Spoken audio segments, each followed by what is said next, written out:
Welcome to my YouTube channel. ഇന്ന് എടുക്കാൻ പോകുന്നത് കീമോ റിസപ്ഷൻ ഇൻ ഓർഗാനിസം എന്ന് പറയുന്ന 4th ചാപ്റ്റർ ആണ്. കീമോ റിസപ്ഷൻ എന്ന് പറഞ്ഞു കഴിഞ്ഞാൽ എന്താ? ലിവിങ് ഓർഗാനിസത്തിന് കെമിക്കൽ സബ്സ്റ്റൻസുകളെ ഐഡന്റിഫൈ ചെയ്യാനും അതിനോട് റെസ്പോണ്ട് ചെയ്യാനുള്ള ഒരു കഴിവുണ്ട്. അപ്പം നമ്മൾ അതിനെയാണ് അല്ലെങ്കിൽ ആ ഒരു പ്രോസസ്സിനെയാണ് നമ്മൾ പറയുന്നത് കീമോ റിസപ്ഷൻ. ഇപ്പം കെമിക്കൽ സബ്സ്റ്റൻസസ് എന്ന് പറയുമ്പം നമുക്ക് ഹോർമോൺസ് പറയാം അല്ലേ? ഹോർമോൺസ് എന്താണ്? ഹോർമോൺസ് അതൊരു കെമിക്കൽ സബ്സ്റ്റൻസ് ആണ് അല്ലേ? ഈ കെമിക്കൽ സബ്സ്റ്റൻസ് നമ്മുടെ ആനിമൽസിലായാലും പ്ലാന്റ്സിലായാലും അവരുടെ life activities control and coordinate ചെയ്യാൻ സഹായിക്കുന്ന ഒരു കെമിക്കൽ സബ്സ്റ്റൻസ് ആണ് ഹോർമോൺസ്. നമുക്കറിയാം നമ്മുടെ ബോഡി മൊത്തം കൺട്രോൾ ആൻഡ് കോർഡിനേറ്റ് ചെയ്യുന്നത് ബ്രെയിനും നെർവസ് സിസ്റ്റവും കൂടിയാണ് അല്ലേ? അപ്പം ഇതിൻ്റെ കൂടെ ആരുടെ ആക്ടിവിറ്റിയും കൂടി ഉണ്ട്? ഹോർമോൺസിന്റെ ആക്ടിവിറ്റിയും കൂടി ഉണ്ട്. അപ്പം പ്ലാന്റ്സിന്റെ കേസിലായാലും ആനിമൽസിന്റെ കേസിലായാലും അവരുടെ life activity control and coordinate ചെയ്യാൻ ഹെൽപ്പ് ചെയ്യുന്ന ഒരു കെമിക്കൽ സബ്സ്റ്റൻസ് ആണ് എന്ത്? ഹോർമോൺ. FW വെൻഡർ പ്ലാന്റ് ഹോർമോൺസിനെ ഐഡന്റിഫൈ ചെയ്യാൻ വേണ്ടി ഓട്ട് പ്ലാന്റിൽ ഒരു എക്സ്പെരിമെന്റ് നടത്തി. ഏതാണ്? ഓട്ട് പ്ലാന്റിൽ FW വെൻഡാണ് എക്സ്പെരിമെന്റ് നടത്തിയത്. അപ്പൊ ഇത് കണ്ടുപിടിക്കാൻ വേണ്ടിയിട്ട് FW വെൻഡ് എന്ന് പറയുന്ന സയന്റിസ്റ്റ് ഓട്ട് പ്ലാന്റിന്റെ കോളിയോപ്റ്റൈൽ എടുത്തു. കോളിയോപ്റ്റൈൽ എന്ന് പറയുമ്പം പ്ലാന്റിന്റെ ടിപ്പിന്റെ കവറിങ് ആണ് എന്ത്? കോളിയോപ്റ്റൈൽ എന്ന് പറയുന്നത്. അപ്പൊ ഈ ഒരു കവറിങ് മാത്രം എടുക്കാൻ പറ്റൂ ഇല്ല. അപ്പൊ tip of the part of the plant എടുത്തു. എന്നിട്ട് ഇത് നേരെ ഒരു അഗർ മീഡിയത്തിൽ മുകളിൽ കൊണ്ടുവച്ചു. ഓക്കെ, ഈ ടിപ്പ് ഓഫ് ദ പാർട്ട് അഗർ മീഡിയത്തിൽ കൊണ്ടുവച്ചു. അഗർ എന്ന് പറയുന്ന ഒരു ജെല്ലി ലൈക്ക് സബ്സ്റ്റൻസ് ആണ്. ബാക്ടീരിയൽ ഗ്രോത്തിനൊക്കെ പ്രൊമോട്ട് ചെയ്യാൻ വേണ്ടിയിട്ട് നമ്മൾ ബാക്ടീരിയൽ കൾച്ചർ ചെയ്യുന്ന സമയത്ത് ലാബിലൊക്കെ യൂസ് ചെയ്യുന്ന ഒരു ജെല്ലി ലൈക്ക് സബ്സ്റ്റൻസ് ആണ്. നമ്മുടെ സീവീഡ്സ് എന്നൊക്കെ എക്സ്ട്രാക്ട് ചെയ്തെടുക്കുന്നതാണ്. ഓക്കെ, അപ്പൊ അതിന്റെ മുകളിൽ കൊണ്ടുവച്ചപ്പം ഇതിനകത്ത് എന്തോ ഒരു കെമിക്കൽ സബ്സ്റ്റൻസ് എങ്ങോട്ടേക്ക് ഇറങ്ങി? ഈ അഗറിലേക്ക് ഇറങ്ങി. പിന്നെ ഈ സയന്റിസ്റ്റ് എന്ത് ചെയ്തു വെച്ചാൽ ഈ ഒരു അഗർ സബ്സ്റ്റൻസ് എടുത്തിട്ട് കുറേ ചെറിയ ചെറിയ പീസുകളാക്കി ഇതിനെ കട്ട് ചെയ്തു. എന്നിട്ട് ഒരു പീസ് എടുത്തിട്ട് എന്താണ് അടുത്ത പ്ലാന്റിന്റെ ടിപ്പിൽ കൊണ്ടുപോയി വെച്ചു. ഓക്കെ, പ്ലാന്റ് ടിപ്പിൽ കൊണ്ടുപോയി വെച്ചു. അപ്പം ഇവിടുന്ന് എന്തോ ഒരു കെമിക്കൽ സബ്സ്റ്റൻസ് ഇവിടുന്ന് ഈ പ്ലാന്റിന്റെ ടിപ്പെന്ന് ഇറങ്ങിയിട്ടുള്ള ഈ കെമിക്കൽ സബ്സ്റ്റൻസ് എവിടേക്ക് ഇറങ്ങി? അടുത്ത പ്ലാന്റിലേക്ക് ഇറങ്ങി. അപ്പൊ ഇവിടുന്ന് എന്ത് സംഭവിക്കാൻ തുടങ്ങി? ഇവിടുന്ന് പ്ലാന്റ് ഗ്രോ ചെയ്യാൻ തുടങ്ങി. അപ്പൊ മനസ്സിലായി, പ്ലാന്റ് ഗ്രോത്തിന് പ്രൊമോട്ട് ചെയ്യുന്ന എന്തോ ഒരു സബ്സ്റ്റൻസ് ആണ് ഈ ഒരു ഭാഗത്ത് നിന്ന് കിട്ടിയത് അല്ലേ? ആ ഒരു സബ്സ്റ്റൻസിനെ അദ്ദേഹം ഓക്സിൻ എന്ന് പേര് കൊടുത്തു. ഈ ഓക്സിൻ ആണ് ഫസ്റ്റ് ഫോംഡ് പ്ലാന്റ് ഹോർമോൺ. എല്ലാ ഹോർമോൺസിനോടും എല്ലാ സെല്ലും റെസ്പോണ്ട് ചെയ്യില്ല. അപ്പൊ ഹോർമോൺസിനോട് സ്പെസിഫിക് ആയിട്ടുള്ള റെസ്പോണ്ട് ചെയ്യാൻ സ്പെസിഫിക് ആയിട്ടുള്ള സെല്ലുകൾ ഉണ്ടാവും. അതിനെ നമ്മൾ ടാർഗറ്റ് സെൽ എന്ന് പറയും. ഈ ടാർഗറ്റ് സെല്ലിന്റെ മുകളിൽ ഒരു സൈറ്റ് ഉണ്ട്. അതായത് ഹോർമോൺസ് വന്ന് ബൈൻഡ് ചെയ്യുന്നത് ഈ ഒരു സൈറ്റിലാണ്. അതിനാണ് നമ്മൾ പറയുന്നത് റിസപ്റ്റർ സൈറ്റ്. അപ്പൊ ഈ ഹോർമോൺസിന്റെ ഷേപ്പ് എന്ന് പറയുന്നത് ഈ റിസപ്റ്ററിന്റെ ആ ഒരു ഷേപ്പിനോട് ഭയങ്കര മാച്ചിങ് ആയിരിക്കും. അപ്പം അവിടെ വന്നിട്ട് ലോക്ക് ആൻഡ് കീ പോലെ ഇങ്ങനെ ബൈൻഡ് ചെയ്തോളും. ഓക്കെ, അപ്പൊ ഹോർമോൺ വന്നിട്ട് ഈ ഇതിന്റെ ടാർഗറ്റ് സെല്ലിന്റെ ഈ റിസപ്റ്റർ സൈറ്റിൽ വന്ന് ബൈൻഡ് ചെയ്യും. എന്ത് ഫോം ചെയ്യും? ഹോർമോൺ റിസപ്റ്റർ കോംപ്ലക്സ് ഫോം ചെയ്യുന്നു. In the case of plants hormones are produced in shoot apex, root apex അല്ലെങ്കിൽ യങ് ലീവ്സിന്റെ ടിപ്പിലാണ് എന്ത് പ്രൊഡ്യൂസ് ചെയ്യുന്നത്? ഹോർമോൺസ് പ്രൊഡ്യൂസ് ചെയ്യുന്നത്. In the case of animals hormones are produced in endocrine glands. അതായത് നമ്മുടെ endocrine glands ഏതൊക്കെയാ? Pituitary gland, adrenal gland, thyroid gland, gonads, pancreas, ഇതൊക്കെയാണ് നമ്മുടെ എൻഡോക്രൈൻ ഗ്ലാൻഡ്സ്. അപ്പം ഈ എൻഡോക്രൈൻ ഗ്ലാൻഡ്സിലൊക്കെയാണ് എന്ത് പ്രൊഡ്യൂസ് ചെയ്യുന്നത്? ഹോർമോൺസ് പ്രൊഡ്യൂസ് ചെയ്യുന്നത്. ഇനി പ്ലാന്റ്സിന്റെ കേസിലാണെങ്കിൽ ഇത് ടാർഗറ്റ് സെല്ലിലേക്ക് എത്തണം അല്ലെ? അതിലേക്ക് എത്തുന്നത് എങ്ങനെയാന്ന് വെച്ച് കഴിഞ്ഞാൽ സെൽ ടു സെൽ മൂവ്മെന്റ് അല്ലെങ്കിൽ സൈലം അല്ലെങ്കിൽ ഫ്ലോയം വഴിയാണ് ഈ സെല്ലിലേക്ക് ടാർഗറ്റ് സെല്ലിലേക്ക് എത്തുന്നത്. ഇനി ആനിമൽസിന്റെ കേസിലാണെങ്കിൽ അവര് എന്താണ്? ത്രൂ ബ്ലഡ് ആണ് എവിടേക്ക് എത്തുന്നത്? ടാർഗറ്റ് സെല്ലിലേക്ക് എത്തുന്നത്. ഓക്കെ, ടാർഗറ്റ് സെല്ലിൽ എത്തിക്കഴിഞ്ഞാൽ എന്ത് ചെയ്യും? ആ റിസപ്റ്റർ സൈറ്റിൽ പോയി ബൈൻഡ് ചെയ്യും. ഹോർമോൺ റിസപ്റ്റർ കോംപ്ലക്സ് ഫോം ചെയ്യും. അപ്പൊ നമ്മൾ ആദ്യം തന്നെ പറഞ്ഞിട്ടുണ്ടായിരുന്നു പ്ലാന്റ് ഹോർമോണിന്റെ കേസിൽ ഫസ്റ്റ് ഫോംഡ് പ്ലാന്റ് ഹോർമോൺ ആണ് ഓക്സിൻ എന്ന് പറയുന്നത്. FW വെൻഡ് ആണ് അത് കണ്ടുപിടിച്ചിട്ടുള്ളത്. അപ്പം പ്ലാന്റ് ഹോർമോൺ അതായത് ഓക്സിൻ ഹെൽപ്പ് ചെയ്യുന്നത് ഗ്രോത്ത് പ്രൊമോട്ടിങ്ങിന് ഹെൽപ്പ് ചെയ്യുന്നുണ്ട്. പ്ലാന്റിന്റെ ഗ്രോത്ത് പ്രൊമോട്ട് ചെയ്യാൻ വേണ്ടിയിട്ട് റൂട്ടിന്റെ ഇനീഷ്യേഷനെ ഹെൽപ്പ് ചെയ്യുന്നുണ്ട്. അതുപോലെ തന്നെ ട്രോപ്പിക്കൽ മൂവ്മെന്റിനെ ഹെൽപ്പ് ചെയ്യുന്നുണ്ട്. പ്രൊമോട്ട് സെൽ ഇലോങ്ങേഷനെ ഹെൽപ്പ് ചെയ്യുന്നുണ്ട്. അതായത് പ്ലാന്റ് വളരാൻ വേണ്ടി ഹെൽപ്പ് ചെയ്യുന്നുണ്ട്. റൂട്ട് ഇനീഷ്യേറ്റ് ചെയ്യാൻ വേണ്ടിയിട്ടും ഹെൽപ്പ് ചെയ്യുന്നുണ്ട്. പിന്നെ എന്താണ് ട്രോപ്പിക്കൽ മൂവ്മെന്റ്. അതായത് ട്രോപ്പിക്കൽ മൂവ്മെന്റ് എന്ന് പറയുമ്പോൾ എക്സാമ്പിൾ ഫോട്ടോട്രോപ്പിസം ആണ് നമുക്ക് പഠിക്കാനുള്ളത്. നോക്കാം, ഇവിടെ നമ്മുടെ സൺലൈറ്റ് നേരെ പ്ലാന്റിന്റെ നേരെ മുകളിൽ നിന്നാണ് വരുന്നത്. ഓക്കെ, സൺലൈറ്റ് നേരെ ആ പ്ലാന്റിന്റെ മുകളിലേക്കാണ് കിട്ടുന്നതെന്ന് വിചാരിക്കാം.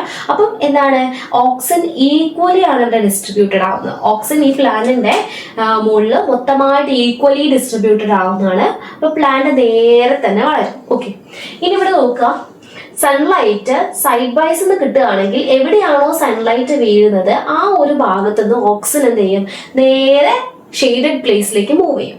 ഈ ഷെയ്ഡഡ് ഭാഗത്തേക്ക് ഓക്സിജൻ വന്നു കഴിഞ്ഞാൽ അവിടെ ആയിരിക്കും വളർച്ച കൂടുതൽ ഉണ്ടാവുക. അപ്പൊ എന്ത് ചെയ്യുന്നു, അവിടുന്ന് പ്ലാന്റ് ഇങ്ങനെ വളർന്ന് വലുതാവാൻ തുടങ്ങും. അപ്പൊ ഈ ഒരു ഭാഗത്തുള്ള ബാലൻസ് കീപ്പ് ചെയ്യാൻ വേണ്ടി, അതായത് ബാലൻസ് വരാൻ വേണ്ടിയിട്ട് നമ്മൾ ഒരു ഭാഗത്ത് നിന്ന് തന്നെ വളർച്ച വരുമ്പോൾ ജസ്റ്റ് ഒരു ബെൻഡ് വരും അല്ലെ, അങ്ങനെ എങ്ങോട്ട് ബെൻഡ് ചെയ്യുന്നു, സൺലൈറ്റിന് നേരേക്ക് ബെൻഡ് ചെയ്യുന്നു. പ്ലാന്റ് ബെൻഡ് ചെയ്തിട്ട് സൺലൈറ്റിന് നേരെ ഗ്രോ ചെയ്യുന്ന അല്ലെങ്കിൽ ആ ഒരു ബെൻഡിങ് മൂവ്മെന്റിനെയാണ് നമ്മൾ എന്ത് പറയുന്നത്, ഫോട്ടോട്രോപ്പിസം എന്ന് പറയുന്നത്. ക്ലിയർ ആണോ? അപ്പൊ ഈ ഒരു കേസ് നോക്കുകയാണെങ്കിൽ സൺലൈറ്റ് സൈഡ് ബൈസ് ആണ് വരുന്നത്. അതായത് ഈ പ്ലാന്റിന്റെ സൈഡിലാണ് കിട്ടുന്നത്. അപ്പൊ എവിടെയാണോ സൺലൈറ്റ് കിട്ടുന്നത് അതിന്റെ നേരെ ഓപ്പോസിറ്റ് സൈഡിൽ, അതായത് ഷെയ്ഡഡ് ആയിട്ടുള്ള ഏരിയയിലേക്ക് ആര് മൂവ് ചെയ്യുന്നു, ഓക്സിജൻ മൂവ് ചെയ്യുന്നു. അപ്പൊ ഓക്സിജൻ ഈ സൈഡിൽ എത്തിക്കഴിഞ്ഞാൽ ഇവിടെ ആയിരിക്കും പ്ലാന്റ് ഗ്രോത്ത് കൂടുതൽ ഉണ്ടാവുക. അപ്പൊ ഈ പ്ലാന്റ് ഇവിടെ നിന്ന് ഇങ്ങനെ ഗ്രോ ചെയ്യാൻ തുടങ്ങും. അപ്പൊ ഒരു ബാലൻസ് കിട്ടാൻ വേണ്ടി അവരെന്ത് ചെയ്യും, അവരിങ്ങനെ ചരിഞ്ഞ് ഗ്രോ ചെയ്ത് ഇങ്ങനെ വരും. ഇപ്പൊ ഈ ഭാഗത്തുള്ള ബാലൻസ് കീപ്പ് ചെയ്യാൻ വേണ്ടിയിട്ടാണ് അവരിങ്ങനെ മൂവ് ചെയ്യുന്നത്. ആ ഒരു bending movement towards the sun is called phototropism. Okay. Auxins കൂടാതെ നമുക്ക് പഠിക്കാനുള്ള പ്ലാന്റ് ഹോർമോൺസ് ആണ് അബ്സിസിക് ആസിഡ്, ഗിബർലിൻസ്, സൈറ്റോകൈനിൻസ് ആൻഡ് എക്തിനിൻ. ഇപ്പം ഓക്സിന്റെ കേസ് നമ്മൾ പഠിച്ചു. പ്ലാന്റ് ഗ്രോത്തിന് ഹെൽപ്പ് ചെയ്യുന്നു, സെൽ ഇലോങ്ങേഷന് ഹെൽപ്പ് ചെയ്യുന്നു, റൂട്ട് ഇനീഷ്യേഷന് ഹെൽപ്പ് ചെയ്യുന്നു, ട്രോപ്പിക്കൽ മൂവ്മെന്റിന് ഹെൽപ്പ് ചെയ്യുന്നു എന്നൊക്കെ. ഇനി അബ്സിസിക് ആസിഡിന്റെ കേസ് നോക്കാം. ഇപ്പം നമ്മളൊരു വിത്ത് മണ്ണിലേക്ക് മുളയ്ക്കാൻ വേണ്ടി ഇട്ടു എന്ന് വിചാരിക്കാം. അപ്പൊ വിത്ത് ഇടുമ്പോഴത്തേക്കും വിത്ത് മുളയ്ക്കുന്നുണ്ടോ? ഇല്ല. അതിനൊരു ഫേവറബിൾ കണ്ടീഷൻ വരുന്ന സമയത്ത് മാത്രമാണ് മുളയ്ക്കുന്നത്. അൺഫേവറബിൾ കണ്ടീഷനിൽ അത് അങ്ങനെ തന്നെ കിടക്കും. അപ്പൊ ഈ അൺഫേവറബിൾ കണ്ടീഷനിൽ സീഡിന്റെ ഡോർമെൻസി മെയിൻറ്റെയിൻ ചെയ്യാൻ ഹെൽപ്പ് ചെയ്യുന്ന ആളാണ് അബ്സിസിക് ആസിഡ്. എന്താണ് സീഡ് ഡോർമെൻസി? സീഡ് ഡോർമെൻസി എന്ന് പറയുന്നത് അതിന്റെ റെസ്റ്റിംഗ് ഫേസ് ആണ്. അതായത് മുളയ്ക്കാതെ അതിന് ആ ഒരു റെസ്റ്റിംഗ് പീരീഡിൽ വരെ അത് മെയിൻറ്റെയിൻ ചെയ്ത് നിർത്തുക. അതാണ് ആര് ചെയ്യുന്നത്, അബ്സിസിക് ആസിഡ് ചെയ്യുന്നത്.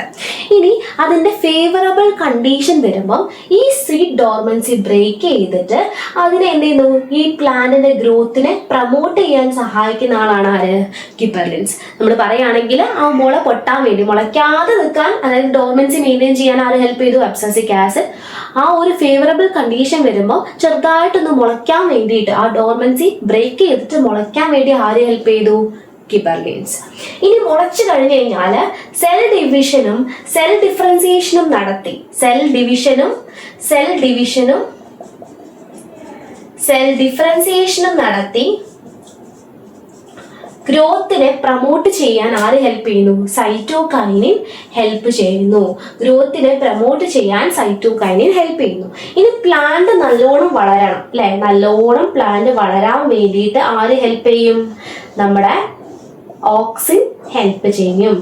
ഗ്രോത്തിന്റെയും അതുപോലെ തന്നെ, അതായത് റൂട്ടിന്റെയും സ്റ്റെമ്മിന്റെയും ഗ്രോത്തിന് ആര് ഹെൽപ്പ് ചെയ്യുന്നുണ്ട്, ഓക്സിൻ ഹെൽപ്പ് ചെയ്യുന്നുണ്ട്. ഇനി ഓക്സിൻ ഒരു കാര്യം കൂടി ഹെൽപ്പ് ചെയ്യുന്നുണ്ട്, ഈ ലാറ്ററൽ ബഡിനൊക്കെ ഇൻഹിബിഷൻ. അതായത് ലാറ്ററൽ ബഡ് ഒന്നും ഇപ്പൊ വളരണ്ട, അതായത് പ്ലാന്റ് ഒന്ന് വളരട്ടെ എന്നിട്ട് ലാറ്ററൽ ബഡ്സ് വളരാം. അതായത് ബ്രാഞ്ചസ് ഒക്കെ ഒന്നും ഇപ്പൊ വേണ്ട, ലാറ്ററൽ ബഡിൽ നിന്നാണല്ലോ ബ്രാഞ്ചസ് വരുന്നത്. അപ്പൊ അതൊന്നും ഇപ്പൊ വേണ്ട, പ്ലാന്റ് വളരട്ടെ എന്ന് പറയും ആര്, ഓക്സിൻ. അപ്പൊ ഓക്സിൻ എന്ത് ചെയ്യുന്നു, പ്ലാന്റ് ഗ്രോത്തിന് ഹെൽപ്പ് ചെയ്യുന്നു, ലാറ്ററൽ ബഡ് ഇൻഹിബിറ്റ് ചെയ്യുന്നു. ലാറ്ററൽ ബഡിന്റെ ഗ്രോത്ത്, ലാറ്ററൽ ബഡ് ഗ്രോത്തിനെ എന്ത് ചെയ്യുന്നു, ഇൻഹിബിറ്റ് ചെയ്യുന്നു. ഇനി ഈ ഇൻഹിബിറ്റ് ചെയ്ത് കഴിഞ്ഞു കഴിഞ്ഞാൽ കൂടുതൽ പ്ലാന്റിന്റെ ഗ്രോത്തിന്റെ വളർച്ചയ്ക്ക് ആര് ഹെൽപ്പ് ചെയ്യും, ഗിബർലിൻസും. സെൽ ഡിവിഷൻ നടത്തിയിട്ട് ഗിബർലിൻസും സൈറ്റോകൈനിൻസും ഓക്സിനെ സഹായിക്കും. ഓക്കെ, പ്ലാന്റ് ഗ്രോത്തിന് ഹെൽപ്പ് ചെയ്യും. ഈ സൈറ്റോകൈനിൻ പ്ലാന്റിന്റെ ഗ്രീൻ കളർ, അതായത് അതിന്റെ സെനസെൻസ് കുറച്ചും കൂടി ഡിലേ ആക്കിയിട്ട് ഗ്രീൻ കളർ അതേപോലെ വെക്കാൻ വേണ്ടിയിട്ട് ആര് ഹെൽപ്പ് ചെയ്യുന്നു? സൈറ്റോകൈനിൻ ഹെൽപ്പ് ചെയ്യുന്നു. ടൈം ആവുന്ന സമയത്ത് ഈ ലാറ്ററൽ ബഡിനെ ഇൻഹിബിറ്റ് ചെയ്ത് വെച്ചിട്ടുണ്ടല്ലോ ഓക്സിൻ, ഈ ഇൻഹിബിഷൻ ആര് മാറ്റും? ലാറ്ററൽ ബഡിന്റെ ഇൻഹിബിഷൻ ആര് മാറ്റും? നമ്മുടെ സൈറ്റോകൈനിൻ മാറ്റും. ക്ലിയർ ആണോ? ഇനി നോക്കുക, ഇങ്ങനെ ആയി കഴിഞ്ഞു കഴിഞ്ഞാൽ പ്ലാന്റ് ഗ്രോ ചെയ്തു. ഇനി ഫ്ലവേഴ്സ് ഉണ്ടാവണം, ഫ്രൂട്ട്സ് ഉണ്ടാവണം. ഫ്ലവേഴ്സിന്റെയും ചെറിയ ഫ്രൂട്ട്സിന്റെയും ഗ്രോത്തിന് വേണ്ടിയിട്ട് ആര് ഹെൽപ്പ് ചെയ്യുന്നു? ഓക്സിൻസ് ഹെൽപ്പ് ചെയ്യുന്നു. ഇനി ഓക്സിൻ അതിനെ ഹെൽപ്പ് ചെയ്ത് കഴിഞ്ഞു കഴിഞ്ഞാൽ ഈ ഫ്രൂട്ടിന്റെ അകത്ത്, ഫ്രൂട്ട് വലുതാവണല്ലേ, അപ്പൊ ഫ്രൂട്ട് വലുതാവണം. ഈ ഫ്രൂട്ടിനകത്ത് ആര് വരണം? സീഡ് വരണം അല്ലെ? അതിനാര് ഹെൽപ്പ് ചെയ്യുന്നു?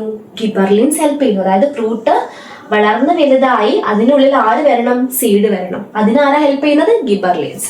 ഇനി നോക്കുക, ഈ ഗ്രോയിങ് പാർട്ടിലേക്ക്, നമ്മുടെ ഈ ഫ്രൂട്ട് പോലെയുള്ള ഗ്രോയിങ് പാർട്ടിലേക്ക് ന്യൂട്രിയൻസിനെ എത്തിക്കുന്നത്, ഗ്രോയിങ് പാർട്ടിലേക്ക് ന്യൂട്രിയൻസിനെ എത്തിക്കാൻ ആര് ഹെൽപ്പ് ചെയ്യും?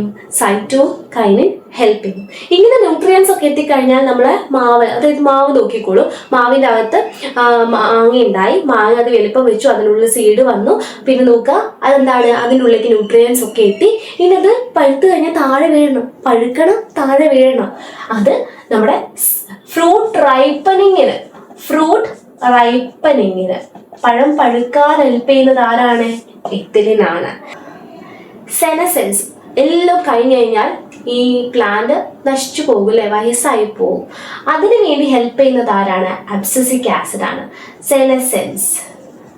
സെനസെൻസിന് ഹെൽപ്പ് ചെയ്യുന്നത് അബ്സസിക് ആസിഡ് ആണ്. അപ്പൊ ഒന്നുകൂടി നോക്കാം. ഓക്സിൻ എന്ത് ചെയ്യുന്നു? പ്രൊമോട്ട് ഗ്രോത്ത്, റൂട്ട് ഇനീഷ്യേഷന് ഹെൽപ്പ് ചെയ്യുന്നു, ട്രോപ്പിക്കൽ മൂവ്മെന്റ് അതായത് ഫോട്ടോട്രോപ്പിസത്തിന് ഹെൽപ്പ് ചെയ്യുന്നു, പിന്നെ ലാറ്ററൽ ബഡിനെ ഇൻഹിബിറ്റ് ചെയ്ത് വെക്കുന്നു, ഫ്രൂട്ട് ആൻഡ് ഫ്ലവർ ഫോർമേഷന് ഹെൽപ്പ് ചെയ്യുന്നു.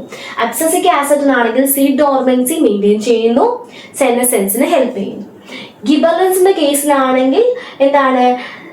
സീഡ് ഡോർമൻസി ബ്രേക്ക് ചെയ്യുന്നു, സെൽ ഡിവിഷൻ നടത്തി പ്ലാന്റ് ഗ്രോത്തിന് ഹെൽപ്പ് ചെയ്യുന്നു, ഫ്രൂട്ട് ആൻഡ് സീഡ് ഫോർമേഷന് വേണ്ടി ഹെൽപ്പ് ചെയ്യുന്നു. സൈറ്റോകൈനിൻസ് ആണെങ്കിൽ സെൽ ഡിവിഷനും സെൽ ഡിഫറൻസിയേഷനും നടത്തി പ്ലാന്റ് ഗ്രോത്തിനെ ഹെൽപ്പ് ചെയ്യുന്നു, ലാറ്ററൽ ബഡിന്റെ ഇൻഹിബിഷൻ മാറ്റുന്നു, പിന്നെ എന്താണ്? ന്യൂട്രിയൻസ് ഗ്രോയിങ് റീജിയനിലേക്ക് എത്തിക്കുന്നു. എത്തിലിന്റെ ആണെങ്കിലോ ഫ്രൂട്ട് റൈപ്പനിങ്ങിന് വേണ്ടിയിട്ട് ഹെൽപ്പ് ചെയ്യും. അതുപോലെ തന്നെ ഈ ലീവ്സിന്റെ ഒക്കെ ഏജിങ്ങിന് വേണ്ടിയിട്ടും, ഇല ഏജിങ് ആയാലാണ് കൊഴിഞ്ഞു പോവുക, അപ്പൊ ഏജിങ്ങിന് വേണ്ടി ഹെൽപ്പ് ചെയ്യുന്നത് എത്തിലിനാണ്. കൊഴിയാൻ വേണ്ടിയിട്ട് കാരണമാകുന്നത് അബ്സസിക് ആസിഡ് ആണ്. അപ്പൊ ഇത്രയേ ഉള്ളൂ പ്ലാന്റ് ഹോർമോൺസ്. അടുത്തത് സിന്തറ്റിക് പ്ലാന്റ് ഹോർമോൺസ് ആണ്. അപ്പോൾ നമ്മുടെ പ്ലാന്റിന്റെ ഗ്രോത്തിനും ഡെവലപ്മെന്റിനും വേണ്ടിയിട്ട് നമ്മുടെ നോർമൽ പ്ലാന്റ് ഹോർമോൺസിനെ പോലെ തന്നെ നമ്മുടെ ആർട്ടിഫിഷ്യലി ക്രിയേറ്റ് ചെയ്തെടുക്കുന്ന പ്ലാന്റ് ഹോർമോൺസ് ആണ് സിന്തറ്റിക് പ്ലാന്റ് ഹോർമോൺസ്. നമ്മുടെ അധികം അഗ്രികൾച്ചറൽ സെക്ടേഴ്സിലൊക്കെയാണ് ഇത് യൂസ് ചെയ്യുന്നത്. ഇപ്പം നോക്കാം, സിന്തറ്റിക് ഓക്സിൻ ഉണ്ട്, സിന്തറ്റിക് ഗിബർലിൻസ് ഉണ്ട്, സിന്തറ്റിക് എത്തിലിൻ ഉണ്ട്. അപ്പം അതിൻ്റെയൊക്കെ എക്സാമ്പിൾസ് നോക്കാം.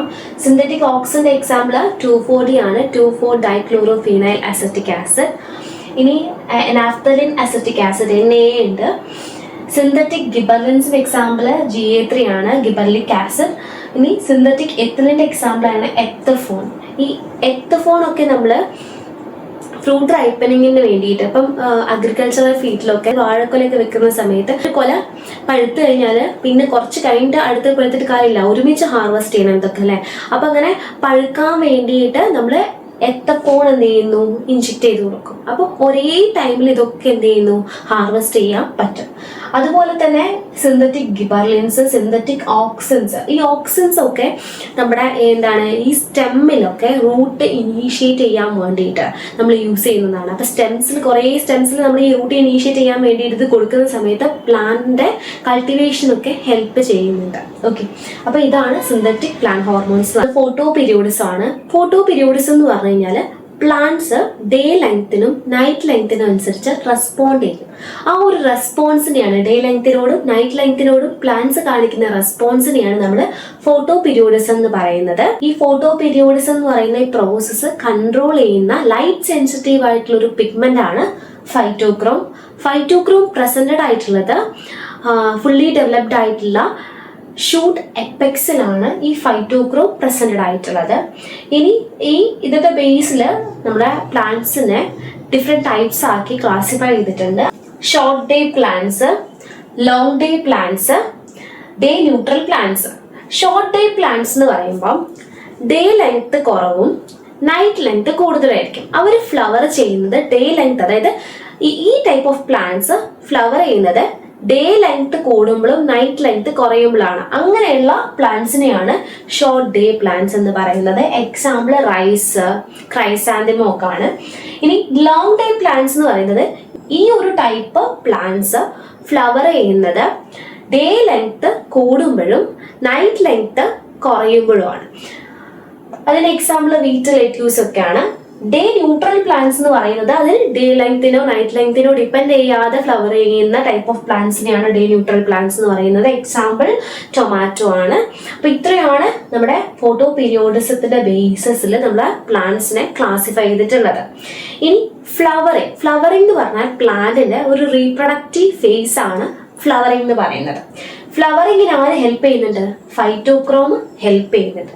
ഷൂട്ട് എപെക്സിൽ പ്രൊഡ്യൂസ് ചെയ്തിട്ടുള്ള ഫൈറ്റോക്രോം ഷൂട്ട് എപ്പിക്കൽ മെറിസ്റ്റത്തിലേക്ക് ട്രാൻസ്പോർട്ട് ചെയ്യുന്നു. ഇതിന് വേണ്ടിയിട്ട്? ഫ്ലവറിങ്ങിന് വേണ്ടിയിട്ട്. ക്ലിയർ ആണോ? അപ്പൊ റീപ്രൊഡക്റ്റീവ് ഫേസ് ആണ് പ്ലാന്റ്സിന്റെ റീപ്രൊഡക്റ്റീവ് ഫേസ് ആണ് ഫ്ലവറിംഗ് എന്ന് പറയുന്നത്. ഫൈറ്റോക്രോം എന്ന് പറയുന്നത് ലൈറ്റ് സെൻസിറ്റീവ് ആയിട്ടുള്ള ഒരു പിഗ്മെന്റ് ആണ് ഈ ഫോട്ടോ പീരിയോഡിസത്തിന് ഹെൽപ്പ് ചെയ്യുന്നത്. ക്ലിയർ അല്ലേ?